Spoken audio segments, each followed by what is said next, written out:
तो hello guys, जैसे हम कैसे हो, आई होप आप सब अच्छे हुए। तो गाइस आप लोग अचंभ में होंगे कि फर्स्ट व्लॉग कैसे आ गया सिद्धार्थ का। तो गाइस कितने दिन से हम एक प्रॉब्लम में थे, तो प्रॉब्लम बहुत ही जल्दी सॉल्व करके हम लोग आ चुके हैं अपना फिर से ब्लॉग में।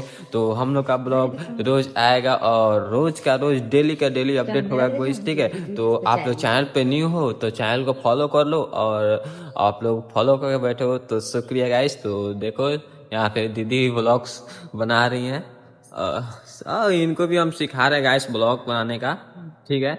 आज देखो मेरी मम्मी क्या कर रही है, मम्मी झाड़ू लगा रही है, छत बहार रही है, और यहाँ पे गेहूं पसारा हुआ है गाइस। तो और सब तो ऐसे ही गाइस मिलते रहेंगे। तो गाइस इसमें तो कुछ नहीं है, हम आप लोग को अपडेट दे दिए कि हम लोग फिर से आ चुके हैं लोग ब्लॉग और सोशल मीडिया में तहलका मचाने। तो गाइस आप लोग न्यू हो तो प्लीज चैनल को फॉलो एंड लाइक सब्सक्राइब करके जाओ, ओके गाइस। तो मिलते हैं दूसरे ब्लॉग में, तब तक के लिए जय श्री राम, जय हिंद, जय भारत।